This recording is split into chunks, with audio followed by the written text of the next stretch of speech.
Welcome back, Chris. Happy 2 o'clock. Love it.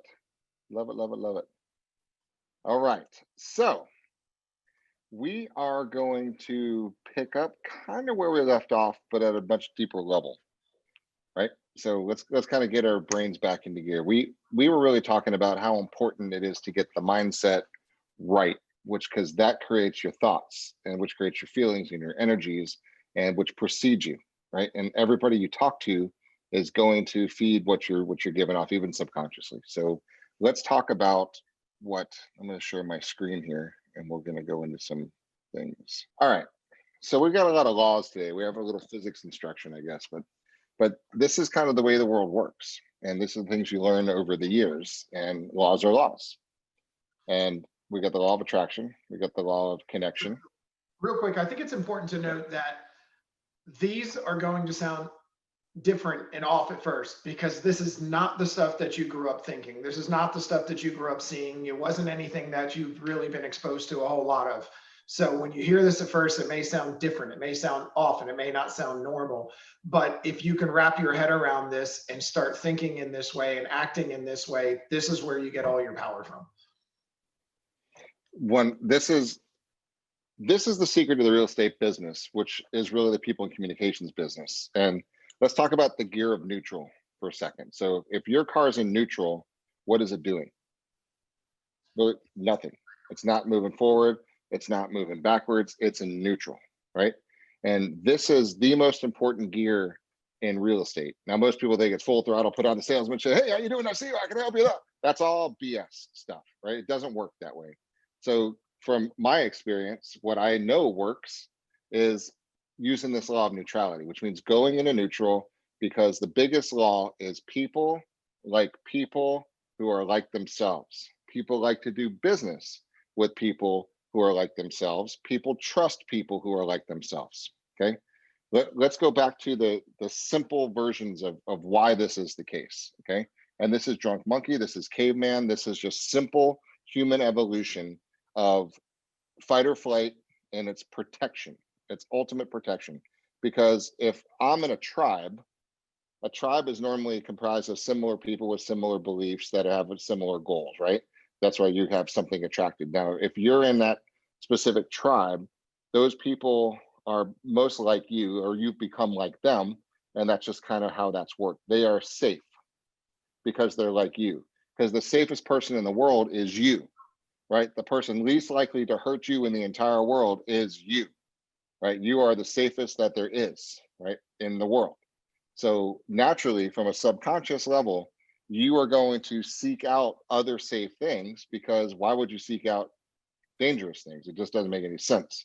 So you're going to, by nature, seek out safe things. So this law of neutrality is going to come into play in just a moment here, because you're going to have to shut down, go into neutral, to open up your ears, to open up your eyes, to open up your senses, to figure out, where am I right now? Because if people like people who are like themselves, they're going to have some commonalities and some trust and some similar thoughts or energies or all kinds of things we're going to go through in a second, to let them believe, right, and see clearly that you are somebody that is not a threat. And only when you're seen as not a threat can trust happen. And the only time trust happens is when they'll actually pierce that superficial veil and be able to have a real conversation with you and open up, right? And that's it. Think if you go to another country, you don't go into another country doing all of the customs that we know here. You try and learn those customs, so when you go there, you're not sticking out as much of a sore thumb. You're showing respect to the people that are there. You're not doing silly, stupid things to offend everybody around you, where you could potentially get hurt, get put in jail, or have other problems. It's the same kind of concept when you're meeting a person. Just think of, like, you talk about tribes. You're from a different tribe, they're from a different tribe. If my tribe wears red feathers and their tribe wears blue feathers, I'm not going to show up with a red feather. I don't want to throw it off. So we want to show them respect. And the way you show them respect is by going into neutral and understanding who they are. I want to know, where do you come from? See it, hear it, say it, repeat it, understand it, so that I can give them that level of respect, the same way as if you're traveling to a different country. Absolutely. So now let's talk about, what do we actually do? So people are like themselves. And now the underlying premise here is this is a business. We're in the people and communications business. Okay, so this is about people and communications. Each transaction is worth $130,000. Okay, I don't care if it's a $27,000 mobile home, right? That transaction is worth $130,000 to your career. Okay, now this is very important, right? Every client counts, right? Everybody counts. And I have a little different view of this. If somebody comes to me, I believe there was a reason that they came to me, and I'm supposed to help them.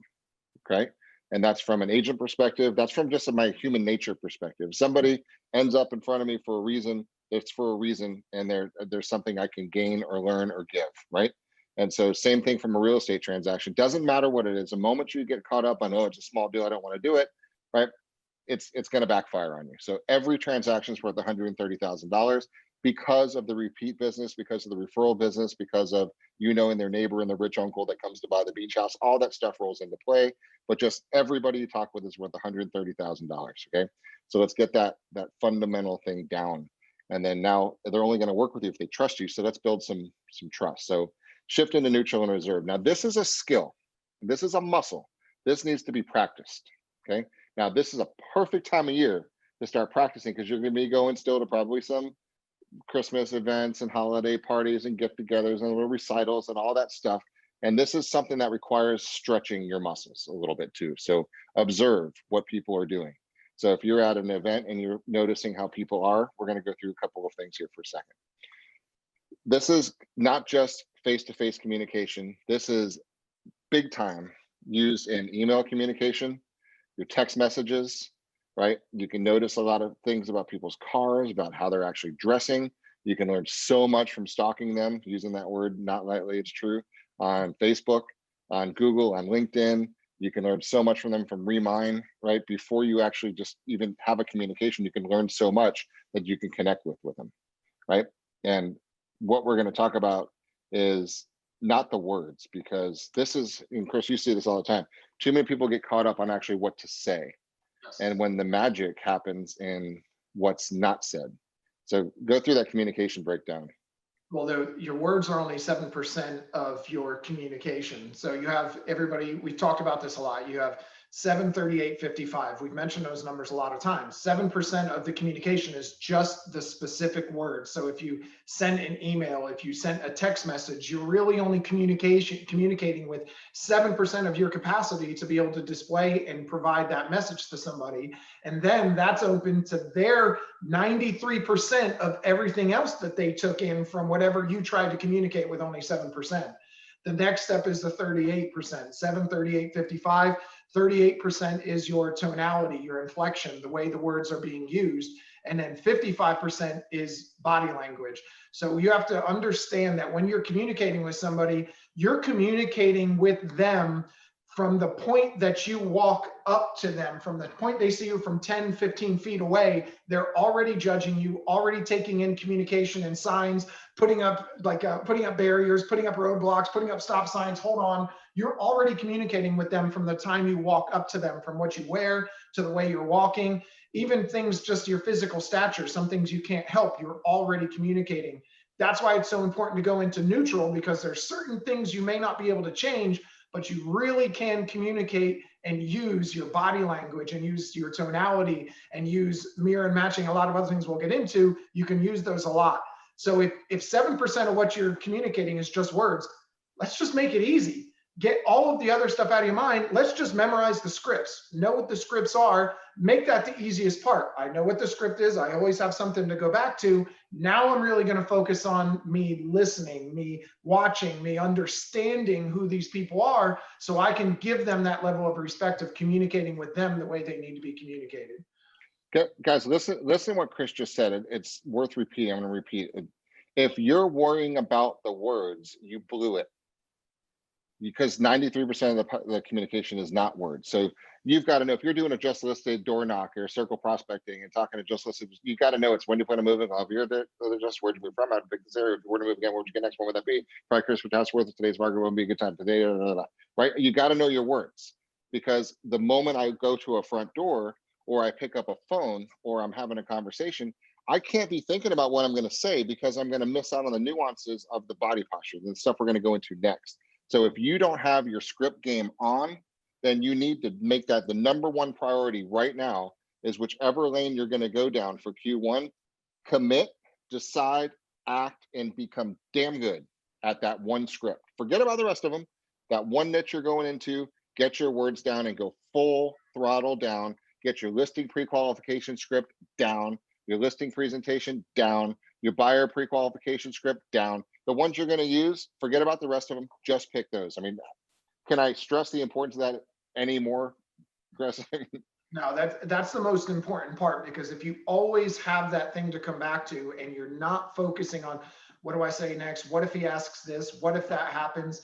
You're already trusting in your sales skills to be able to communicate when you're listening and you're understanding and you're seeing the things that they're doing and you're connecting with them in a different fashion. You don't need to be focusing on the words. Get the words out of the way, focus on the script, get it done. That way you can nail down the true sales skills, which is understanding who this person is. How do you talk? How do you communicate? How are you positioned? What makes you feel comfortable? What makes them feel safe? What words do they use? How do I become a part of their tribe? How do I put the right color feather in my cap to make sure I can connect with them and they think that it's safe? Absolutely right. And then this is something I want to mention we're going to talk about, so I threw the scripts back in here. The importance of DICS, right? The DISC profiling is critical because yes, it's a generalization, but it's a damn good generalization to figure out the fundamental basics of what people are, right? So you're being stereotyped day in and day out.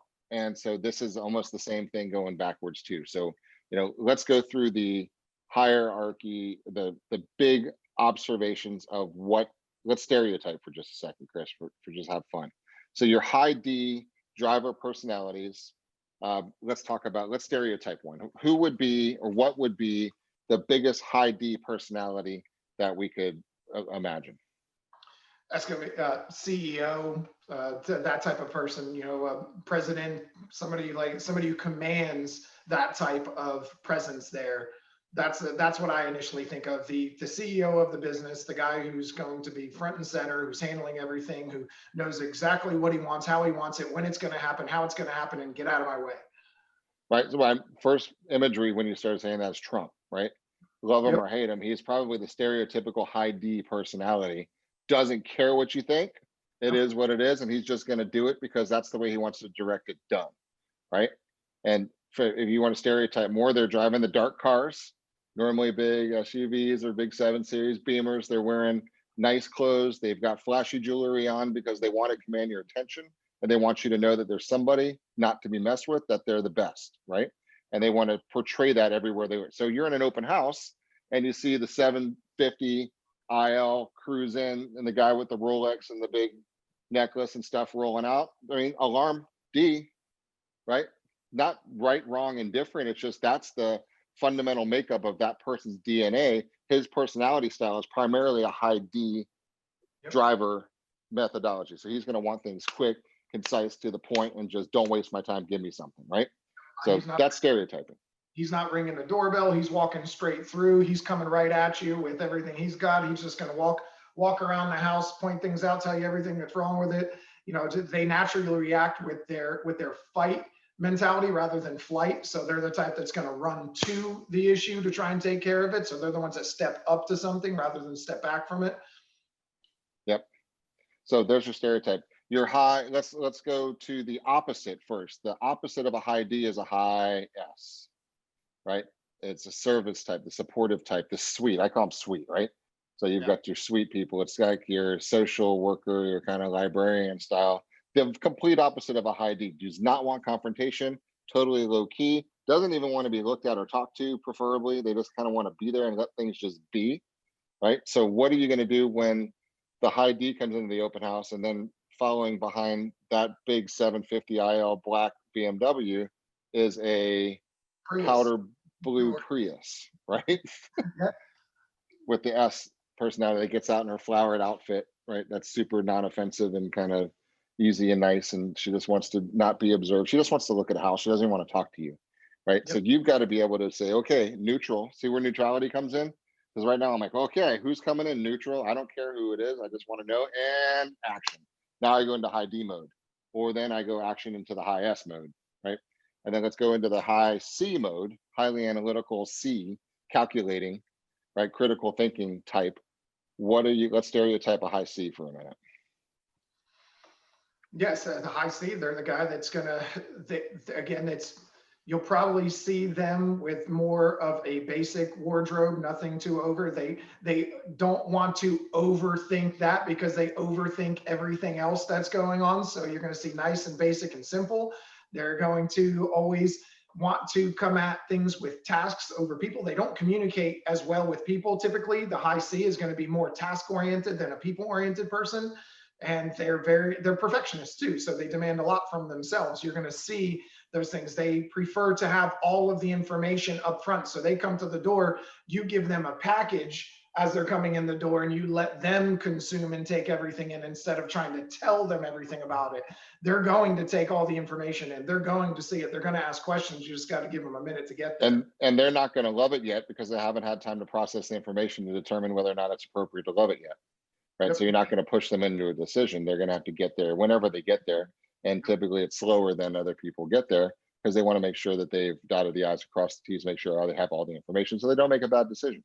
And it's not right, it's not wrong, it just is. Yeah, and you're not talking about feelings. You're talking about logistics and logical things. You're talking about stats, energy ratings, zero. You're talking about things like that because those are the things that mean something to them. They don't care about the feeling they got when they walked in the house. They're not walking in hoping to feel like this is home. They're walking in wondering, well, if it felt like home, it would have this, and the LED lights would be like that, and it would be a 15 SEER AC, and the floors would be this and that. They're looking for more of those kind of things rather than the feeling of the home. That's right. And then the opposite of your high C, closed, right? Calculating type is your I, your high I, interpersonal, the more impulsive type style. I mean, they're going to be pulling up. Well, first of all, the C is going to pull up in a Honda Accord. Something that's very reliable, something that's very durable. It makes a lot of sense. It doesn't stand out. You're looking at Toyota Camry, Honda Accord type driver. Yep, 5-star crash rating. It's got the best MPGs, and it just made sense, right? Best value, right? So now the high I pulls up behind the beige Honda Accord, and it's the bright yellow convertible Mustang, right? And that's the car that just pulled up, or the lime green, whatever it is, was made for a high I personality. And they're going to pop out with a flamboyant dress, maybe a parrot on their head. Who knows what's going on? But they want you to talk to them. They want to start conversations. They want to be part of this. They want to inspire communication. They want to hug. They want to talk. They want to tell stories, and they're going to be all over the place. So can you imagine? You're now at your first open house or your next open house, and you're like, whoa, here comes the Beamer. Here comes the little Prius. Here comes the Accord. Here comes the Mustang.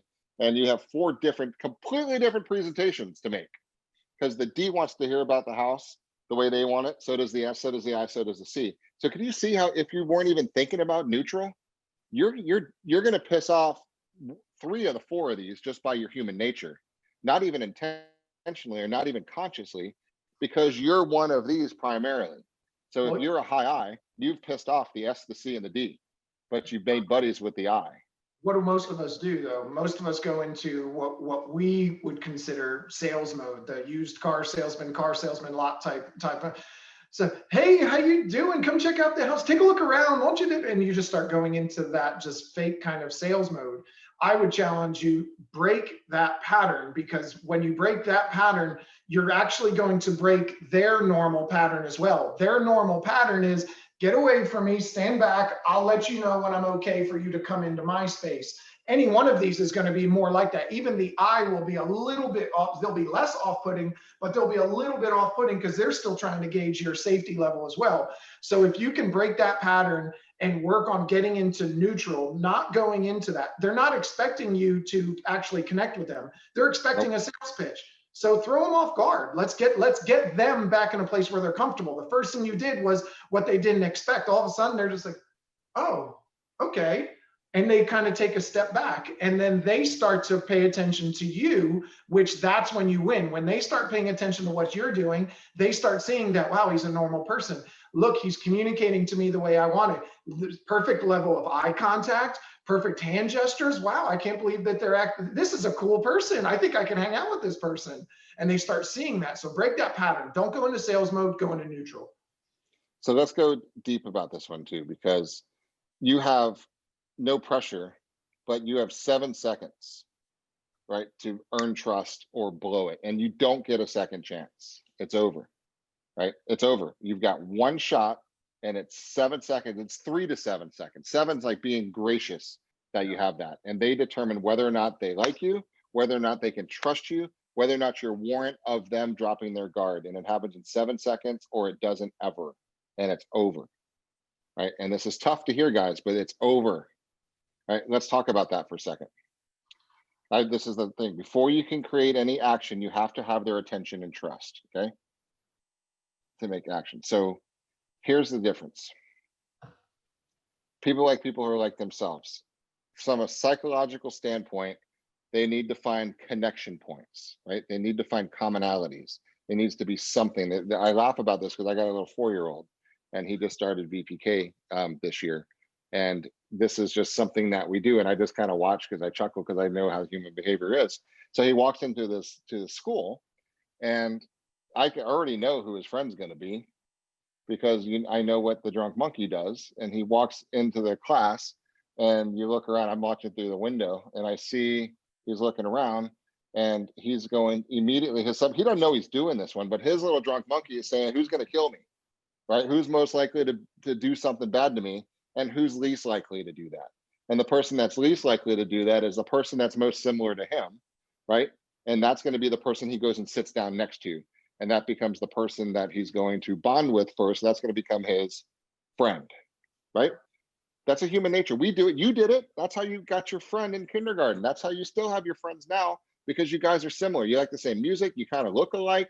You like the same sports. You have the same words. You got your different language. You guys are friends, right? There's something unique to you guys that's different than other people, and there's a commonality, right?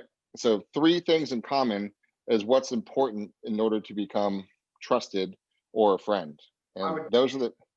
Take a minute, and if all of you would take, not even right now, just at some point, take a second and think about the people who are your closest friends, the closest people to you, somebody who you think about and you like and you love spending time with them. And you'll probably find that each one of them is very similar to you in some fashion, whether it's the way they communicate, their body language, their verbs. You're going to have those at least 3 points of commonality. You probably have more than that because they're such a good friend. And then do the same thing and think about 3 people or to think about someone that you just don't really like. Even if it's another agent in the office, think of why you don't like them. It's because they're completely different than you. You can't find the points of commonality in either the way that they dress, the car that they drive, the business that they do, the type of anything, because you don't know any more about them, but you, some reason, don't like them. And it's because you have that difference there, that it's not the same. They are not like you. So people like people who are like themselves, and then they don't like people who are not like them. So just think about some people like that. And that's exactly why you have to be very conscious of the way you're communicating with people. And I know we all taught it's not good to prejudge stuff, but it is what it is. Nobody taught the drunk monkey. They're going to prejudge you and you're prejudged nonstop. And they're going to like you or not like you. You have 7 seconds. So let's accept it and let's deal with it. And let's use it to our advantage the best way that we can. So it's a tribal subconscious connection. That's what's going on here. And then what are we actually looking at? So here's the list, okay? Well, before you get into that list, think your points of commonality. Here's the problem with what we try to do. We try to get 3 points of commonality using words. We've already told you that 7% of your communication is words. The rest of it is not the words you're using. So we're coming at it from a point, trying to create points of commonality with people using 7% of our arsenal. That's why it's so important to have the script. Stop trying to use words. Oh, you have a dog? I have a dog. Oh, you just stop trying to create it that way. You need to start trying to create it using these next set of skills, these next set of body language and other communication styles. By the time you use your words, Chris, it's too late. It's done. They've already made up their mind. They watched you pull up, right? They watched you get out of the car. They watched how you're dressed. They watched how you walk. And these are the other things that they're watching.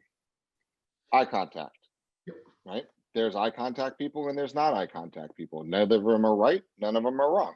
Their mom or dad or aunt or uncle, whoever raised them, had a certain eye contact connection, and that's just what they grew up learning, that that's acceptable in that household or that tribe, and that's how they are. It is what it is. You guys all know people that stare at you, and you know people that never really make eye contact. Neither one of them are right. It's just how they were raised, right? Facial expressions. You know, some people that always smile, right? There's people like Jimmy, for example, in Sarasota. He's always got a big ass smile on his face. Right? There's some people that just have facial expressions that it's just how they do it. I bet you if you went to their Thanksgiving dinner, everybody around the table had crazy facial expressions, and it's very animated on that one. Postures, right? People look at how they stand, how they walk, how they talk, how they hand gestures. You know, many people talk with their hands, right? Chris, you're one, I'm one. That's how we kind of paint pictures with our words in our hands, and we just talk. Some people are not that way because they weren't raised that way. Not that hand gesture people are good or bad. It's just they're hand gesture people. So if I'm a scary eye contact, non-hand gesture person, and you show up not making eye contact and moving your hands around, I don't trust you, right? I just don't like you. I don't trust you. And I'm not going to reveal any personal information to you. And I'm going to get you out of my life as soon as humanly possible. And I determine that before you even opened your mouth. Okay. Yep. This is just, guys, this is it. And that's after their natural fight or flight mechanism. Their natural fight mechanism, whenever there's a stranger, then they still open up that little bit to try to understand. And then you do all of those crazy things. That's why it's done. That's why you don't have a chance of getting that back, because they're already in that fight mentality. And then you just prove to them, you should be in that fight mentality to keep me away so you can stay safe. That's why this is so important. That's right. Yeah, you should not trust him, and here's why. Look at his eye contact. Look at those hand gestures. Look at that facial expression. Look, he's smiley. You can't trust a smiley person that makes eye contact, right? Right. This is all subconscious. In 7 seconds, guys, this is make or break in your deal. Energy, mood, all of this comes in, right? I mean, when you're pissed off, the last thing you want is a happy person, right? When you're happy, the pissed off people ruin your happy buzz, right? It just doesn't blend in well real quick. Tonality, how the words are sounding, the vocabulary is important, right? Right. Especially, let's talk about if I'm at that open house, Chris, and you happen to walk in, and I said, and I mirror and match you. I see what you're driving. I see how you're walking. I'm in neutral. I see your eye contact. I see your facial expression. First of all, let's role play that for a second, because if I'm here to greet you and I'm inbound, you're inbound to me, I'm completely in neutral. I am not using any hand gestures. I'm not doing anything with my face. I'm neutral with my eye contact. I have no energy.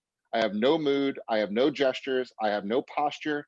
I have nothing. I am completely jello neutral, right? And then I watch you walk in, because, guys, selling is legal. And I want you to pay attention to this, because this is why we get hired. Right? I told this story before. We had a 4-point-something million property here on the beaches, and it was between our company and an agent that sells a ton of properties, way more at this particular price point than our agents are selling at that price point. And I was involved in the listing presentation on it. And what won the entire listing presentation, it says it's not advertising, it's not marketing, that everybody does the same thing. The sale comes when somebody walks through the front door, right? And let me tell you why we're better suited to handle that inbound lead and able to sell, because people are like themselves. And these are the skill sets that we've been trained on to make sure that we build enough connection and trust so we can get them to open up, so I can figure out how to put this deal together, right?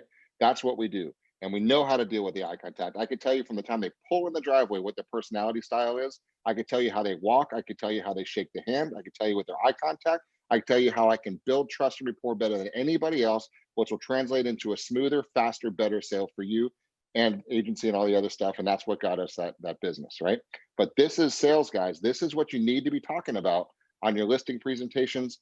Even, from the buyer side of the world, it helps when you do this with your co-broke agents. It helps when you do this with the seller. When I'm representing you as a buyer, I can do this with the seller. It just makes everything go smoother, makes your life go smoother. It's so much more fun, right? So if I'm here, I'm in neutral, and I watch Chris walk in, I saw what he's driving, I saw what he's working, I saw his facial expressions. I just stand there, and he walks in. He doesn't know me from anybody, right? He has no clue. He's like, look, there's some bump on the log guy standing there. Good, because I'm neutral. I'm just like camouflage. I'm just like air. I'm just sitting there waiting to see how I'm going to act. And then I wait for Chris to introduce himself. He either puts his hand out or he doesn't. He's either looking at me or he's not. He's smiling or he's not. He's being curt or he's not. He's being friendly, he's not. He's got questions or he doesn't. He's relaxed or he's not. And he's talkative or he's not.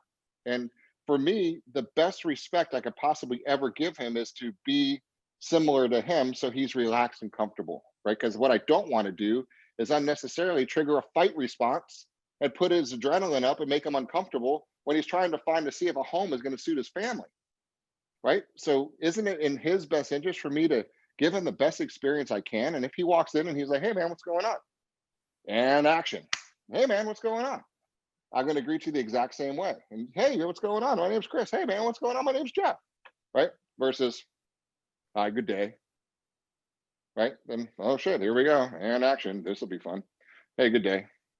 I've heard some people say going and being neutral is just, it's boring. It doesn't really show them who you are. So, but it's way before you show them who you are. So would you rather be judged, like you said, judged as a bump on a log and then surprise them with the best experience that they've ever had communicating with a real estate agent once they walk through the door? Or would you rather be judged as that overbearing, loud and obnoxious real estate agent who wouldn't leave me alone when I walked in the house?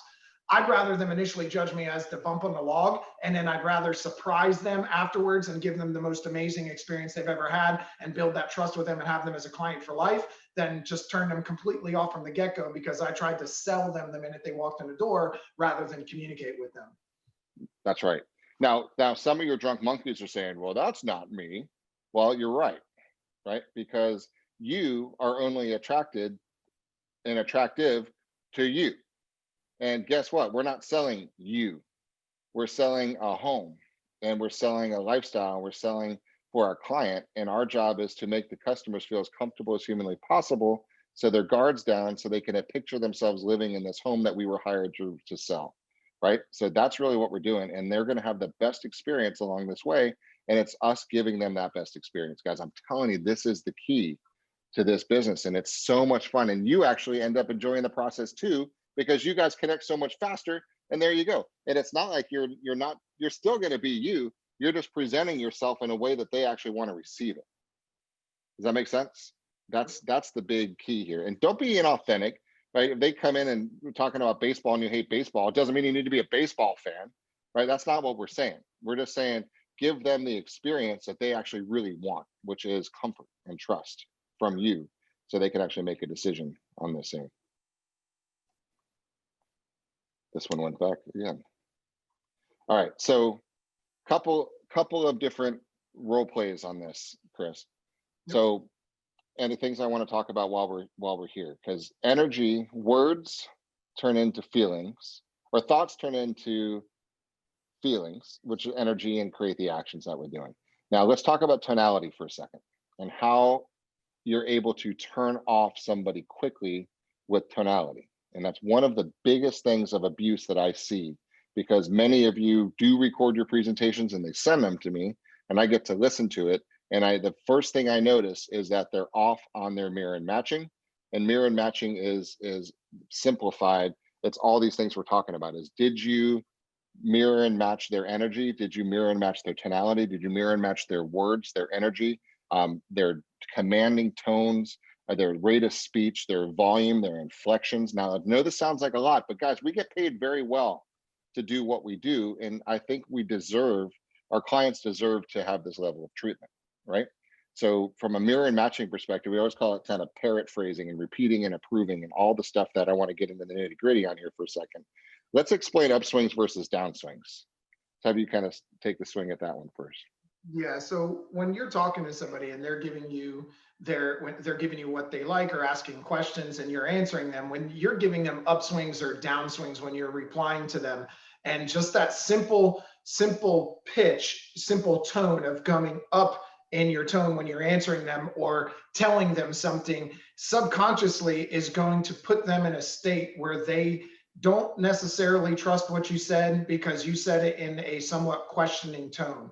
When you upswing after telling somebody something, if I was going to tell you that the roof's from 2017, Okay, well, that doesn't really instill a lot of confidence in me. Okay, so I'm gonna go home and I'm gonna have to look that up and I'm gonna try and find this. So if you're telling me, yeah, the roof's from 2017, the AC's from 2015, the homeowner's doing this, the homeowner did that, we just had this done. When you're talking in that kind of a tone, that instills confidence. And that's just a simple tonality change. Whenever you just have to be cognizant of that. At the end of every sentence, you either are going up or going down. And if you're staying Bueller, Bueller, Bueller, you're not winning anybody over unless that's the way that that person talks too. So be cognizant of your up and down swings whenever you're talking to somebody. Ending up on a downswing is going to instill confidence and make them feel comfortable and confident with the reply. And they'll just subconsciously, they're going to trust it. And they're going to know that you know what you're doing, know that you know what you're talking about as well.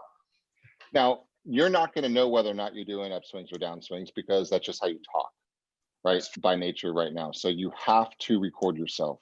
You have to. Let me give you a real quick story. So I was working with an agent doing exactly that. She was making phone calls, and when she would make phone calls, we would role play the script, and it sounded awesome. It sounded great. She was on point. Everything was good. We worked out all of the kinks, the upswings, the downswings, the words. She picks up the phone, and as soon as she picks up the phone, hi, this is with C21 Beggins, and I was just calling about the home. And no lie, completely different than everything we had just practiced.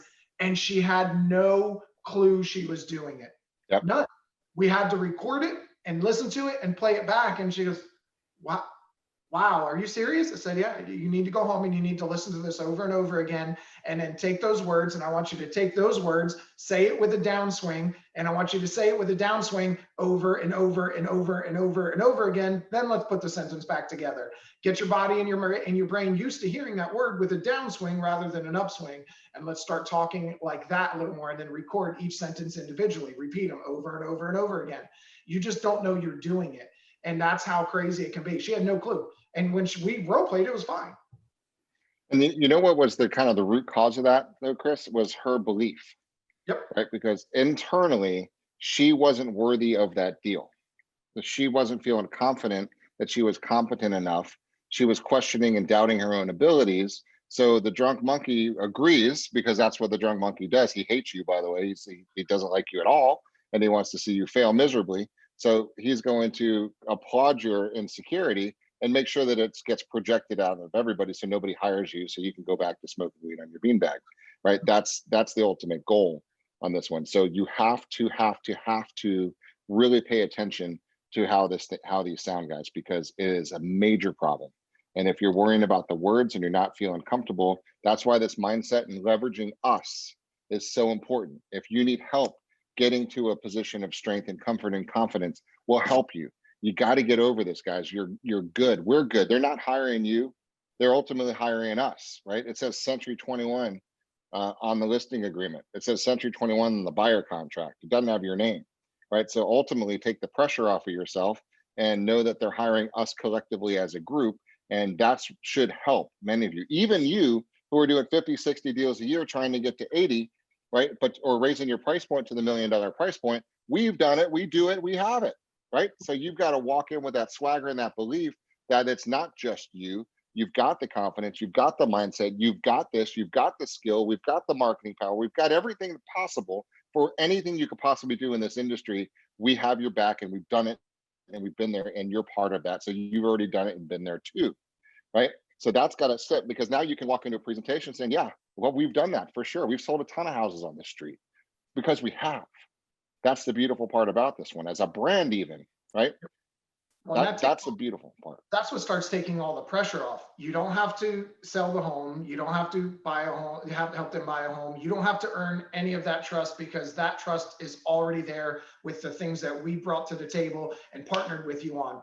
Your only job is to show them the respect they deserve, to communicate with them in the best fashion so they feel comfortable and they open up and let their guard down and communicate with you as a person. And now you found 3 points of commonality. Now you become more friendly, and you're starting to earn that $130,000 over the lifetime of this client.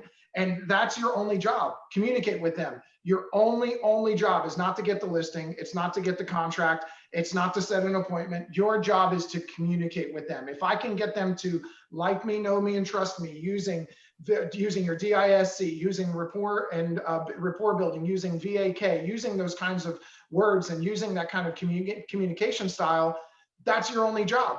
And if you make that your only job, it's like, wait, so all I have to do is shut off completely, observe who they are, do the same thing back to them, and that's the only thing I have to do, and I'll be able to get in the door and everything will start moving from there.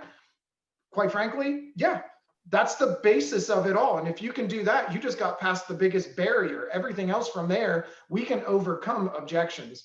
We can overcome certain circumstances as well, because hey, the circumstances are what they are. How do we get you to that next step, showing them more value, that you're there to provide value for them, not just to sell them on something. And today in this world, this starts way before communication actually, conversation starts, right? For example, right, some people, there's a text, right? That's an emoji filled life that person has right now, that texts me. And so I see this is the person who cuts my hair confirming the appointment, right? And from the other day. And she's got all kinds of emojis that I can't even know where to find all those emojis on the whole thing.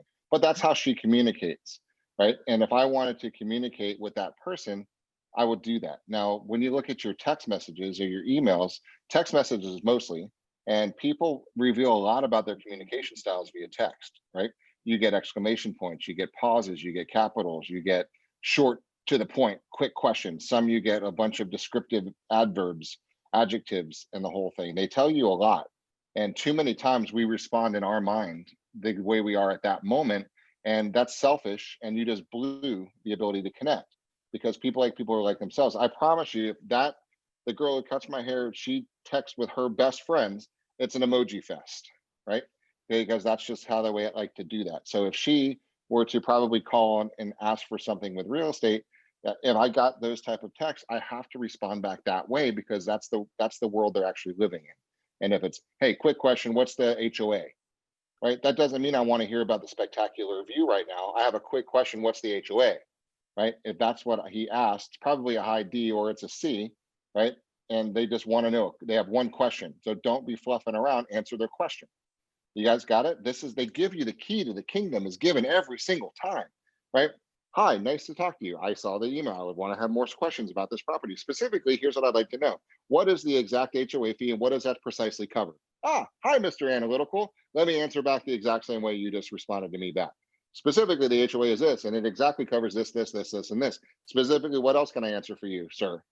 Right? Respond back. They give you exactly the whole thing. They tell you how to sell them. They tell you what they want. They tell you what they want, what kind of information they want back. And they're giving little tells in the words they're using and the way they're shooting it over to you to be able to have you get the information, give it back to them in the way that they're going to process it.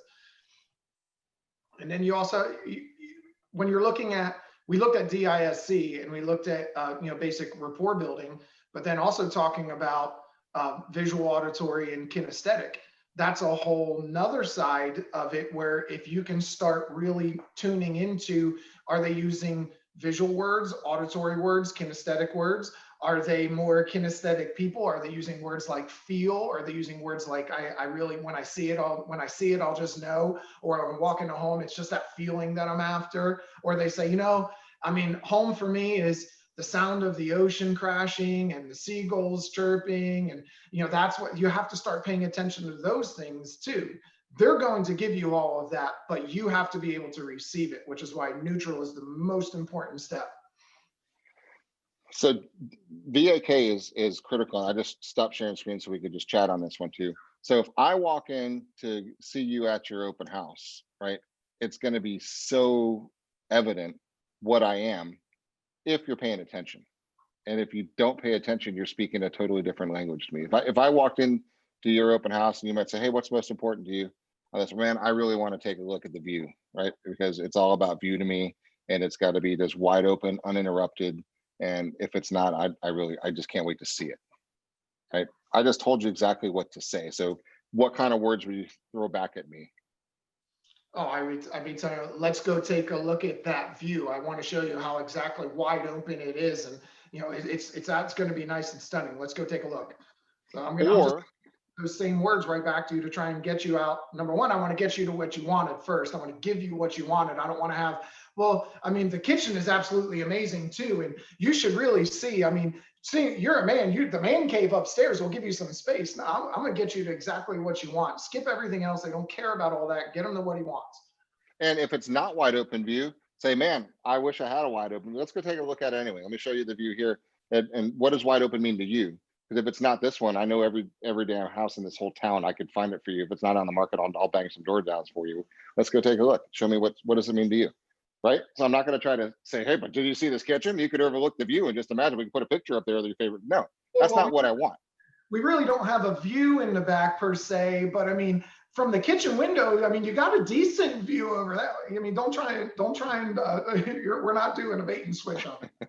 No, just tell them what they want exactly in the language that they have. And guys, this is a skill set that requires some help for sure. So guys, in the last few minutes we have here, this is important Q&A, right? So give us some Q&As on this thing and what we could do to help you on this one. Martin wrote, Jeff, what is FOS? FOS was from the last presentation. This one here, it's like, do you sound in command? FOS means full of. You can fill in the blank, but that's exactly what an upswing does. So if you're like, how old do you see? Well, it's 2017, right? Translated, FOS, trust blown, over, right? So that's what that actually means on that one. So good question. Other questions on this, guys, because I can tell you this, if you were to ask me the number one success tool in life, but specifically real estate, it's this. Because if people can't connect with you and don't feel like they trust you, you're dead. How do you realize when clients are, How do you relate to clients when you're doing this on video? Oh, yeah, talk about a beautiful world on Zoom right now. Same thing. Let me open to my Zoom room and I'm going to sit here in neutral until you talk, right? And then I'm going to hi, welcome to the Zoom room, the conversation. Right, and watch them talk, because you're going to notice their eye contact. They're going to be shifting. They're going to be doing this. They're going to say, yeah, well, here's what I'm actually looking for. And, oh, great. Well, let me show you this stuff. Start paying attention. Start writing down words on your lead forms, guys. We need to start seeing these letters, VAKDISC, right? Because if I'm talking with you within 2 minutes, I got you figured out. I know if you're a D, an I, if your wife's an S or a C, if you're visual, if you're auditory, if you have kinesthetic type words. So on all of my lead follow-up forms that I'm going to put into Zap, and you'll learn a lot about Zap with Jimmy actually tomorrow, and about putting that in there. Just know it, guys. Just know how to communicate with these guys.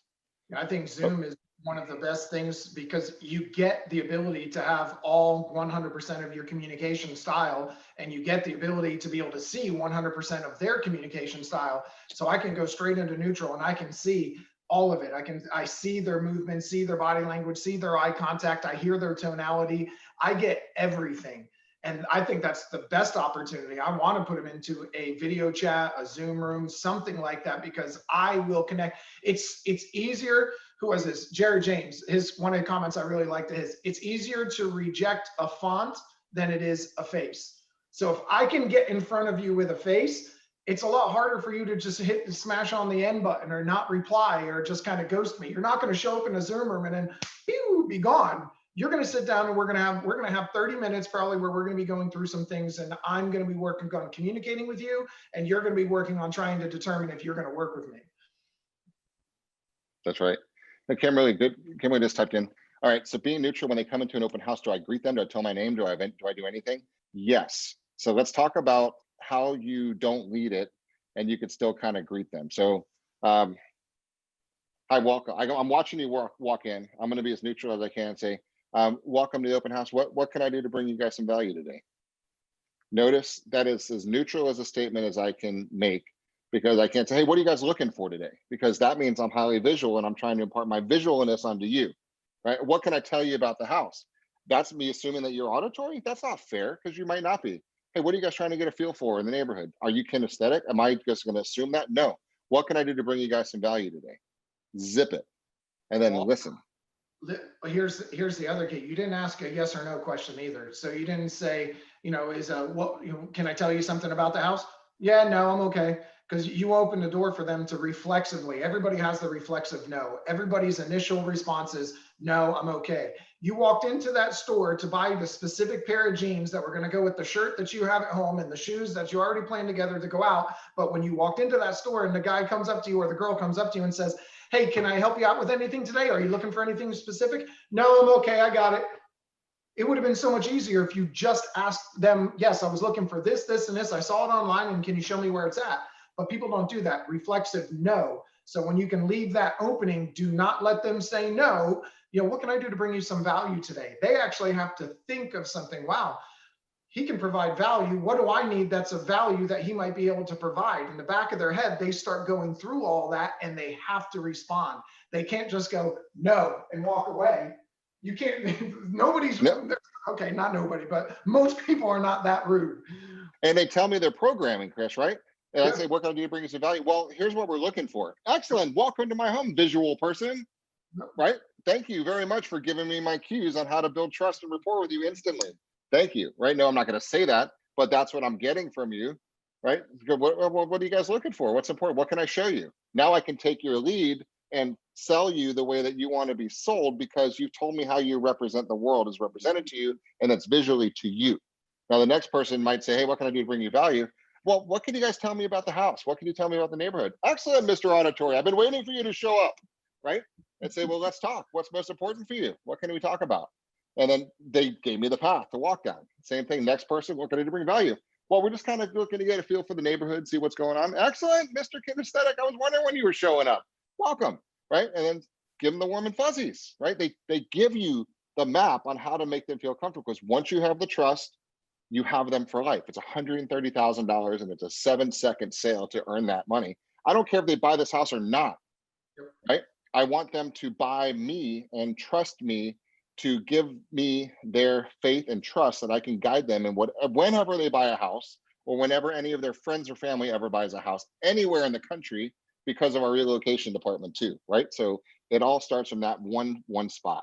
Yeah, I don't want you to use me just because I was there at the open house or I'm the listing agent and you think that's where you get the best value. I want you to use me because I am the absolute damn best person for the job, and you would not go to any other real estate agent to have them help you, help your friends, help your family. If you're buying a home, you have to use Chris. He was absolutely amazing. Nothing comes close. If you go anywhere else, you're silly. And that's what I want. I don't want to just be the name on that contract. I want to be your go-to for life. I want to be your $130,000 for the life of me type of client, because that's how much you're worth to me, and I can provide that much value to you. Louisa just wrote in, what are some small practices like we can incorporate into our daily routines to control our tonality while not practicing scripts? All right, this is your best tool in the world right now, Louisa, is your phone. And you've got a recorder app, right? If not, it's in the App Store or Play Store. Just download one and record your world, right? And record yourself talking. Go to the mall, right? Go walk around, do something. Listen to how you speak, because you'll be shocked because you don't know how you speak, because you've never really had to listen, especially Lisa, you're new, right? With us, and you're new to the industry. You have no clue how you sound because nobody ever cared. It was irrelevant because you just communicated. But now it's important. You need to know what your natural tendency of communication is so you can go into neutral, because guys, once you control your tonality, right, it's important, because it's going to have to change. Your tempo is going to change. Your vocabulary is going to change, because if you're going door to door, or you're at an open house and people are coming in, one guy is coming in from New York and is a quick talking little guy, just wants to kind of bing bang a boom, right? And then the next person is Myrtle from South Carolina, and she just came here to see what's going on. And you're going to have to slow yourself down and enter her world. And then the guy from Chicago comes in right behind him. He's a little fast talker guy as well. And then the other guy comes over and he's from another little part over in Idaho. And, you know, they just kind of want to get an idea for the future when they maybe move here one day. And you're going to have to just kind of slow down the pace and enter their world and mirror and match and kind of check it out with their eye contact and tonality, if you want to actually have a good, successful business. You guys see how this is a sport, right? It's fun, right? It's like, I want to talk to 30, 40, 50 people a day because I want to have fun, because who's my next call? What could you possibly be? I want to know. Can I go into visual mode? Can I go into high D? Ooh, I'd like to be an S. Please be an S. Yes. Okay. Hi, how are you? Nice to see you. Okay, I need a hi. Let's go. Right. And then imagine how much fun you can have doing this, guys. It's a fun business. But Right? It really is. to get to that point, what you need to start doing, simple thing, is just always have a notepad or something with you, and always have that written down on there. VAKDISC. Always be able to take notes as you're talking to people, as you're listening to them, as you're watching them. Take some notes, either during or after that conversation. Write it down when it's appropriate during the conversation. When it's not, do it after the conversation. Write down what you identified about them. Start with your friends. Don't try and jump right into your business if you're afraid of screwing something up. Start with your friends. Call your friends up. Talk to your brother. Talk to your family. Talk to somebody down the street, and start taking notes of what are they? Are they visual, auditory, kinesthetic? Are they DISC? And start identifying some of their main characteristics, so you can start getting better at it with people that are closest to you, and then you can start getting it into your business. Like you were talking about recording yourself. Recording yourself is absolutely a great idea. You just have to be willing to listen to yourself afterwards. So many of us hate our voice. You won't listen to yourself because, oh, I hate the sound of my voice. Get over it. Listen to yourself. Chris, I could tell you, Craig started talking about as from a prospecting, from an agent perspective, I would do 3 hours of prospecting every single day, just blanging out contacts. That was just the goal. But 3 hours a day of prospecting, and then in the evenings, 3 hours a day of listening to my prospecting session. Right? Yep. Now, that's how you learn. And that's how you get good. You're like, oh my God, I can't believe I missed that. Oh, I blew that one. Man, I didn't mirror match her at all. No wonder she hung up on me. I got it. And then the next one, I'm better. And the next day, I'm better. You do that for a couple of months, you're going to nail it. I mean, how serious are you about this industry? Are you planning on having this be your career? Then act like it, right? Raise your game, step up your professionalism. Could you be a professional anything without practicing and watching game film? Nope. That's exactly what I was about to say. I mean, a quarterback watches game film. They watch the 3 hours, 3.5 hours of film of the defense and where they were and why he threw that interception or who he missed that was open, what plays work, which ones don't. And that's exactly what you have to do if you record yourself, if you record Zoom meetings. That's a great way. Zoom records all of them. If you put them in your Zoom room, it's going to record the sound, it's going to record the video. Start doing it. Go back and watch it. Go back and listen to it. What did I miss? Where could I have been better? What did I not pick up on? Who are they? How can I communicate with them? Love it. Love it. Love it. All right. Well, we're about to tramp all over into Mike Puma and Jimmy's time. So I want to thank you guys for your attention on this one. I hope it brought you a lot of value and at least got you to think about upping your game and gave you the tools to actually do that. So again, Chris, thank you very much. And thanks for all your attention, everybody. And coming up in 1.5 minutes, Mike Puma and Jimmy McNally about digital domination and how to actually build your sphere. And actually, Chris, you could stay on for a second because there's one thing I wanted to say about this. And this is my intro for them, which they don't know about on this one. But if you plan to be in this business for the next 3 years plus, you need to stay on this. If you're retiring or zoning out, just go play golf. It doesn't matter, because this is what's going on in this business. And if you don't own this part of your business coming up, you're going to be irrelevant and it's going to wipe you out.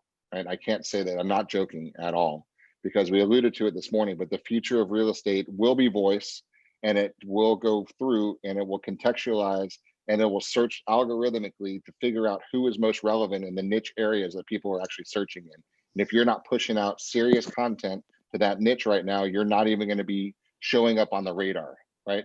So really pay attention to how to push out this content, what to do. And Jimmy and Mike are the best of this.